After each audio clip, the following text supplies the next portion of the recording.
हम्म। इसके अलावा sir PPL pharma देख लीजिए, 95 शेयर है, 179 के प्राइस पर।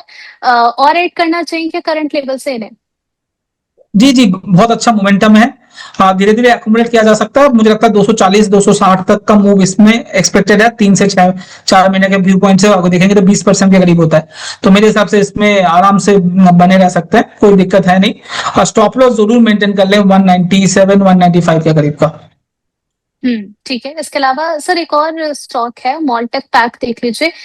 विकी जी कह रहे हैं कि क्या वीकली चार्ट पर फ्लैट पैटर्न का ब्रेकआउट देखने को मिल रहा है क्या? इनके पास 141 शेयर है 705 के भाव पर। मॉलटेक पैकेजिंग। मॉलटेक पैकेजिंग। पैकेजिंग, हाँ मैं टेक्नोलॉजी बोल लिया था। नहीं, फ्लैग पैटर्न का ब्रेकआउट अभी तक हुआ नहीं है। जब होगा 730 35 के ऊपर होगा। अभी हम्म। तो नहीं हुआ है, तो अभी साइडवेज ही है। अभी तो मूवमेंट नहीं दिख रहा। चलिए, इसके अलावा सर दो स्टॉक और भेजे हैं चेतना शर्मा जी ने, नई खरीदारी करना चाहती हैं। दोनों में ही आपकी राय क्या रहेगी? First one is Morphon lab and the second one is Rico Auto. पहला वाला कौन सा है? Morphon lab. Morphon lab.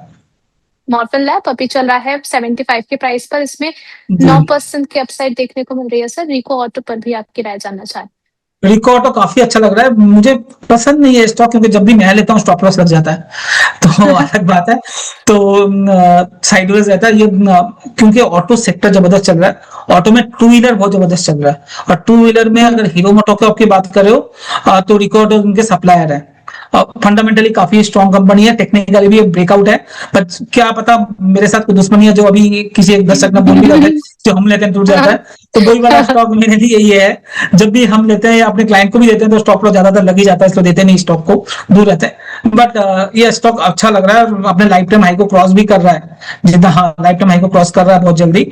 और 157 158 में लाइफ टाइम हाई है। एक बार ये निकलेगा तो मुझे लगता है 190 210 तक भी जा सकता है। जरूर स्टॉप लॉस मेंटेन करें 140 और 137 के बीच में का, बीच का। और दूसरा जो मॉर्फन लैब बोला, कल भी 20% का सर्किट था, आज 10% ऊपर है। इसमें मैं ज्यादा कुछ नहीं बोल पाऊंगा आज के दिन पे। तो नेक्स्ट मोदी जी आएंगे तो उनसे एक बार पूछ लीजिएगा, सेबी का कुछ रिस्ट्रिक्शन है, उस वजह से मैं बात नहीं कर पाऊंगा इसमें। चलिए, मुदित जी आएंगे नहीं, मुदित जी आ चुके हैं। मुदित जी का वेलकम कर लेते हैं। बहुत बहुत स्वागत है मुदित सर आपका फाइनेंस ज्ञानी पर। Thank you so much, thank you. चलिए, आप ही बता दीजिए सर इस पर क्या किया जाए। देखिए, मोरपैन लैब पे तो कंटिन्यूस तेजी है, नया बाय नहीं करना, और जिसके पास पोजीशन है 72 के एसएल से बने रही है। चलिए ठीक है, तो यहाँ पर लगे हाथों आपको राय मिल गई है। सर एक और काउंटर देख लीजिए मुदित सर, सिप्ला। इसमें टारगेट्स क्या नजर आ रहे हैं आपको? देखिए, सिप्ला के चार्ट्स अच्छे हैं और बड़ी रैली के बाद कंसोलिडेशन में है, लेकिन व्यू अभी भी पॉजिटिव ही नजर आ रहा है। 5 और 21 को बहुत अच्छे से संभाल पा रहा है ये काउंटर, तो रैली अभी कंटिन्यू रह सकती है। और 1510 तक का अपसाइड मूव बनना चाहिए। 1490 95 एक माइनर हर्डल का अब की बार काम करेगा अगर रैली बनाता है तो 1510 हम्म। तक के अपसाइड मूव के लिए सिप्ला बाय एंड होल्ड करने की सलाह है। स्टॉप लॉस रहेगा 1430 का। चलिए ठीक है। यहाँ पर लोकेश सर, लास्ट सेशन में आपके साथ बातचीत हुई थी तो आपने मुझे दो काउंटर्स दिए थे। यहाँ पर हमारे शो पे वाडीलाल और डॉक्टर रेड्डी, दोनों में ही आपका आगे का क्या व्यू है ये जरा शेयर कर दीजिए, ताकि हमारे व्यूअर्स अगर वहां पर किसी भी तरीके की कोई भी स्ट्रैटेजी आगे के लिए जाना चाह रहे हो तो वो देख सके। तो आपको कुछ प्रॉब्लम हुई थी तो मैं बोला आइसक्रीम खा लीजिएगा, तो मैंने वाडीलाल सर दिया था। आपने आपने आपने कहा था कि अगर आइसक्रीम खा के प्रॉब्लम हो तो डॉक्टर रेड्डीज ले लीजिएगा। ओके, उल्टा। तो ठीक है, जब हमने बात की थी सर वाडीलाल की लास्ट वीक, तो 6800 था, अभी 7200 है।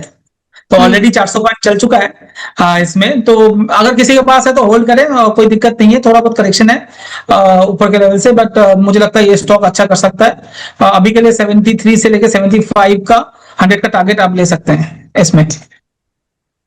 चलिए ठीक है। यहाँ पर मैम डॉक्टर रेड्डी नहीं था, लाल पैथ लैब था टेस्टिंग के लिए। जी जी जी, लाल पैथ लैब्स, ओके जी। लाल पैथ का मैं वही बोला, डॉक्टर रेड्डी मैंने दिया नहीं है, लाल पैथ है। जी। लाल पैथ लैब भी आप देखेंगे तो जबरदस्त आउट परफॉर्मेंस दिखा रहा है। ये हमने 1800 के लेवल पे बात की थी, आज 1890 है। तो यहाँ पर भी ऑलमोस्ट 5-7% का 8% का लास्ट वीक से अभी तक का गेन है। मेरे हिसाब से स्टॉक पे भी बना रह सकते हैं, जबरदस्त आउट परफॉर्मेंस दिखा रहा है। नॉट ओनली लालपत, जितने भी पैथोलैब वाली कंपनीज है वहां पर आपको अच्छा देखने को मिलेगा। तो मेरे हिसाब से पोजिशनली कुछ चेंजेस हो रहे हैं इस सेक्टर पे, तो ध्यान रखें, यहाँ पर पैसा बन सकता है 3-6 महीने के पॉइंट ऑफ व्यू से मैं बात कर रहा हूँ। चलिए ठीक है। मदद से तेजस नेटवर्क के बारे में कल के सेशन में हमने बातचीत की थी। यहाँ पर शुभ जी का क्वेश्चन है, 568 की बाइंग प्राइस इन्होंने मेंशन की है, अभी 530 पर चल रहा है। आपकी राय क्या रहेगी, एवरेज करना चाहिए इन्हें? बिल्कुल एवरेज करना चाहिए, और हमारा 527-28 पे हमारा रिकमेंडेशन था। हमें अभी भी तेजी लगती है, और बेयर मिनिमम 580 तक के अपसाइड मूव बहुत जल्द देखने को मिलेंगे। तो कॉस्ट को एवरेज करने की सलाह है, बाय एंड होल्ड करके चलिए, स्टॉप लॉस लगाइए 510 का। चलिए ठीक है। इसके अलावा पोल क्वेश्चन की तरफ भी पढ़ लेते हैं और एक एक करके राय भी जान लेंगे कि लोकेश सर, कौन से ऐसे स्टॉक है, कौन से ऐसे सेक्टर्स है जहां पर आगे आने वाले समय में कुछ पोटेंशियल देख रहे हैं, ग्रोथ पोटेंशियल नजर आ रहा है। आप लोग के वोटिंग अगर मैं देखूं तो सर हाईएस्ट वोटिंग बैंकिंग की तरफ हमें देखने को मिली है, 42% वोटिंग बैंक की तरफ है, 31% ऑटो की तरफ, उसके अलावा 19% आईटी की तरफ एंड 8% रियलिटी की तरफ है। सर अगर मैं देखूं ग्रोथ पोटेंशियल के अकॉर्डिंग आप किस तरफ जाएंगे? पूरी तरह से दर्शकों के साथ जाऊंगा, बट मेरा व्यू पॉइंट होगा 30-30-30 एंड 10। लास्ट वाला 10% ही रखेंगे हम। रियलिटी में मैं बुलिश नहीं हूँ, ट्रेडिंग बेट आता है बीच में, मैंने स्टार्टिंग में वो कुछ दिन पहले भी बात की थी, उसके बाद रियलिटी भाग गया 10-15%, फिर नीचे आगे साथ आगे, आज फिर थोड़ा बहुत चल रहा है। तो रियलिटी में ज्यादा मैं बुलिश नहीं हूँ, बाकी तीनों सेक्टर में मैं बुलिश हूँ। आईटी में मैं लास्ट मंथ ही अपना स्टैंड चेंज किया, बुलिशनेस नहीं है। अदरवाइज ऑटो सेक्टर में सबसे ज्यादा, banking second, then IT, and realty में नो अभी एक भी शेयर में मैं बाय करना नहीं चाहूंगा। ठीक है सर। यहाँ पर एक काउंटर और देख लीजिए लोकेश सर, टीवीएस मोटर्स 6 महीने का नजरिया जानना चाह रहे हैं मखीजा साहब। अभी चल रहा है 4433 के लेवल पर, 1.5% से ज्यादा की तेजी के साथ में। आगे आने वाले 6 महीने में क्या टारगेट्स हो सकते हैं? जब से जीएसटी का कट आया था ना लास्ट ईयर, उसके बाद से ही टू व्हीलर बाइक में जबरदस्त आउट परफॉर्मेंस दिख रहा है।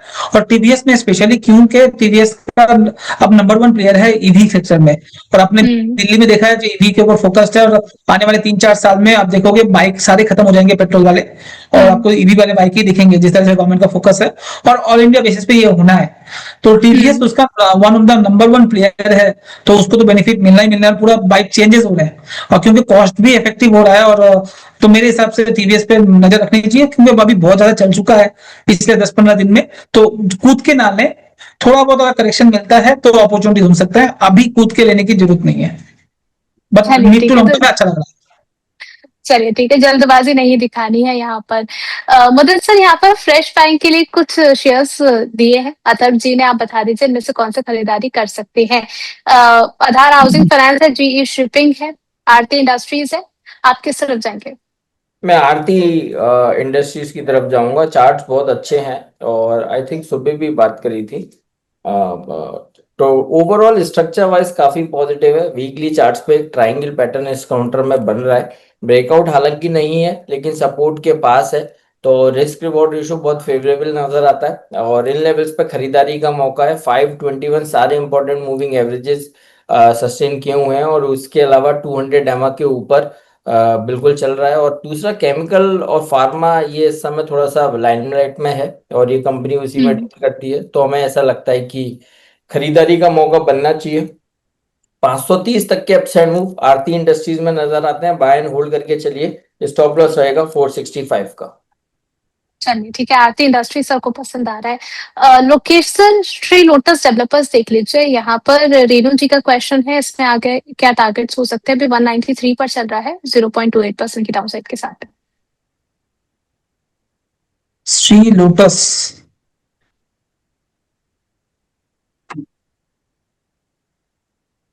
अगर है इनके पास तो होल्ड कर सकते हैं। मेरे हिसाब से स्टॉप लॉस 177 175 का लगा लें और होल्ड करें। मैं ज्यादा बुलिश नहीं हूँ रियलिटी में, तो ये जो अप मूव आपको देखने को मिल सकता है, मिला है, अगर प्रॉफिट है तो थोड़ा बहुत बुक भी कर सकते हैं। कभी भी बड़ा करेक्शन कोई भी सेक्टर पे, कोई भी स्टॉक पे आ सकता है,